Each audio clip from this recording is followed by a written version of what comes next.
The Nova Guest List Podcast. With Kieran McGuinness. The very best in indie, alternative and homegrown music from the seriously addictive Radio Nova. So that's a brilliant John Blek on Radio Nova and a song called Black and Blue from his brand new album, The Midnight Ache, his 9th album, would you believe? And John is an incredible songwriter, an amazing sort of, just a man who can kind of put across the most simple and complex kind of ideas, just in sometimes disarmingly simple songs, and this album is an absolute pleasure to listen to, and again it's 9th album, which is just incredible. And we're so lucky because from West Cork, full technology working amazingly well, we have John on the line. How's it going, John?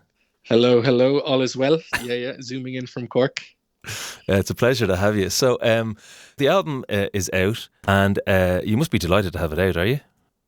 Yeah, really am. It's always a pleasure to get something new out into the ether and to, I suppose, to get it off your chest. There's no more edits to be done, no more changes to be made. It's finally someone else's to take care of now and to do with what they will. But this one was must be a kind of an extra special thing, because there's a kind of an amazing story behind the making of it, I suppose. You not only wrote and recorded the whole thing yourself, but you made a studio and went into that and wrote and recorded it.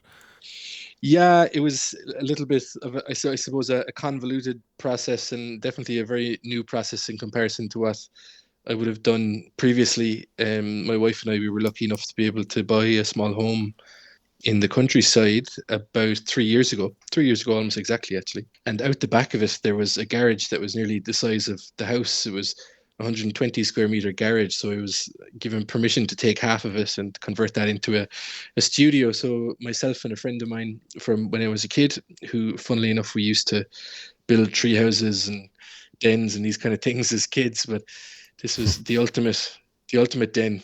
We got together and we started constructing this new creative home for myself, and delighted with how it turned out. Yeah, well, I think, it's turned out amazing. One of the things about the album, so if people maybe don't know you, I suppose, the album is full of gorgeous guitar, really kind of rich sounds, gorgeous melodies and harmonies. But as well, it's a very sort of close and intimate sort of album. It sounds like, and maybe you can argue with me here, but it sounds like there's a pastoral feel to it, like you're sitting back and you're kind of taking in things around you. Was that a kind of a feel that went into the album? I would say generally that's kind of an overriding thing in the majority of the songs that I write. I often try to be a little bit more, I suppose, more immediate or like clear or obvious, particularly with lyrics, but I often fail as well.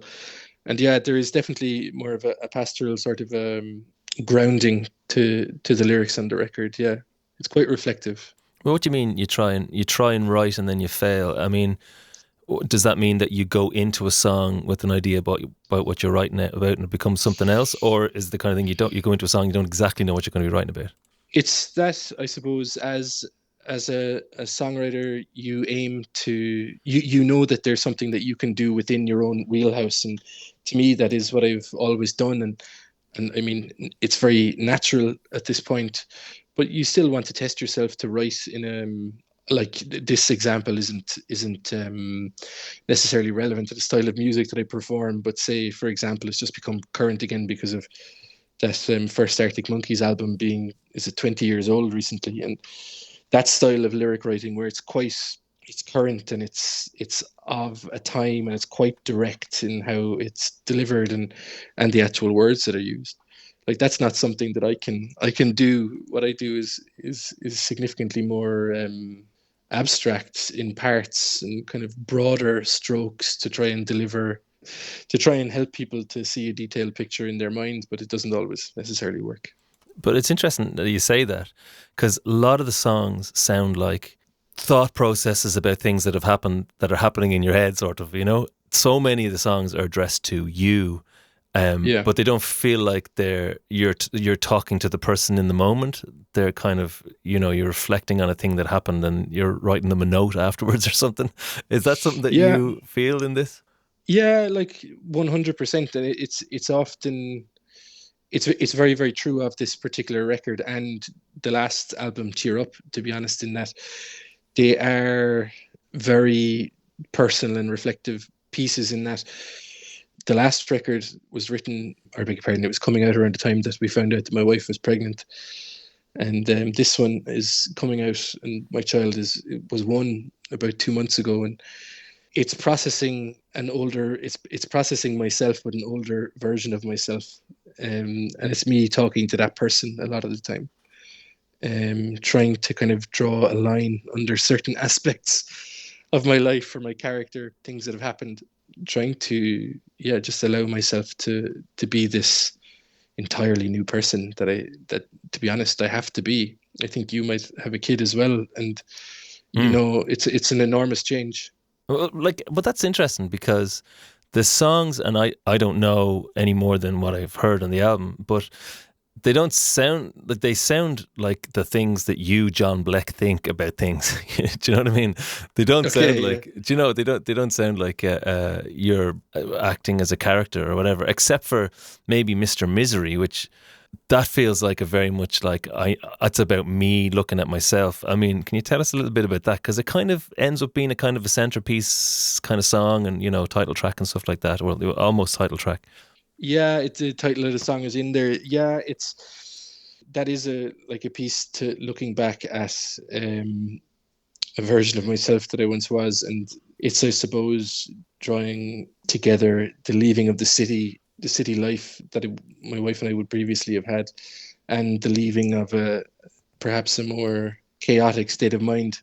Well, hopefully, at least, trying to enter into this more pastoral existence in the countryside and trying to leave this Mr. Misery character behind, essentially. So basically, it's Paul McCartney post Beatles. He's moved out with. You got it. He's moved out with Linda, and now Linda's on the album as well. And this is my Ram. Yeah, exactly. Yeah. But in that kind of a world, it does feel like, you're out in the country, you're a new dad, you're moving on, you've got your wife to sing in the album, John Lennon is ringing you every now and again to give out to you. But 9 albums in, I mean, you must go into an album now, and I'm 7 albums in, I think, 8 albums, and I go into albums and I think I want to. Not that I want to have a theme, but I know what I don't want to have. I do have a feel for. I watch the songs as they come out, and I kind of have a feel for where I'm going. Did you, like 9 albums in, are you like, I steer an album in the course that I want it to go, or are you like, I'll allow an album to happen a certain amount and then I'll finesse it at the end? Yeah, there's definitely a distinction. Like, I've definitely engaged with both methods at different times. In that, I will say, from 2017 through to 21, I released an album a year, and it was very much based around the elements, and it was like, fire, wind, water. It sounds very naff on reflection, but that was to give me a simple framework to compose within. But I would say that in the album since then, the last 3 records, Until the Rivers Run Dry, Cheer Up, and this new one, The Midnight Ache, I've just begun writing. About 3 or 4 songs in, you realize that there's something happening here, and it leads you to be able to write these other songs that tie in with it. Or maybe you might get to 6 or 7 songs and you realize that you need to create another 3 or 4 that kind of weave a thread between those existing 6 or 7 to pull them into a nice bundle and a nice kind of sonic and kind of lyrically thematic collection. Well, the album is a pleasure to listen to. The Midnight Ache, John Blek. You're playing on the 13th of February in Dublin. What can people expect from that show? Going to be playing upstairs in Whelan's. Going to play about 8 or 9 of the songs from the record and a lot of the older ones. I do enjoy telling a good yarn. Of course. It's essential. Yes, that's essential. When it's just you and a guitar, it's definitely essential. So there's going to be it's going to be stories and songs, and you're probably going to have a pint, and if you don't, that's okay too. Other than that, what should you expect other than a very tall Cork man standing on the stage in front of you for about an hour and a half? Well, that sold it for me anyway. So one of my favourite tracks off the album is With You, which I just think is an absolutely gorgeous song. Can you tell us a little bit about that before we play the song, John? Yeah, so With You is one of those songs that kind of just pops out. I had recently restrung a 12-string guitar in the studio, and I just sat down and started playing away, and I literally, in the space of about 10-15 minutes, and that's not even a lie or an exaggeration, this song happened, lyrics and everything. And it's about, obviously I tour quite a bit, certain, not so much last year, not so much this year, but previously toured quite a lot. So you could be away maybe 90 or 100 days of the year, and you find yourself in these situations where you are sitting in, a strange pub, sitting down, having your pint before you do a gig or after a gig, or your coffee for the day, whatever it happens to be. And, you see other people in that situation as well. And it's my effort to try and throw the arm around people who are finding things a little bit difficult, or who perhaps are a little bit lonely, and just to let them know that there's others there, and with feeling the exact same, essentially. Yeah, absolutely brilliant. Well, the album is The Midnight Ache. It's just a pleasure to listen to. John Blek, thank you so much for chatting to us, and best of luck with the album. Thank you, Kieran. Yeah, this is With You by John Blek, playing Dublin in Whelan's on the 13th of February. It's Kieran McGuinness. It's Radio Nova. The Nova Guest List Podcast with Kieran McGuinness. The very best in indie, alternative and homegrown music from the seriously addictive Radio Nova.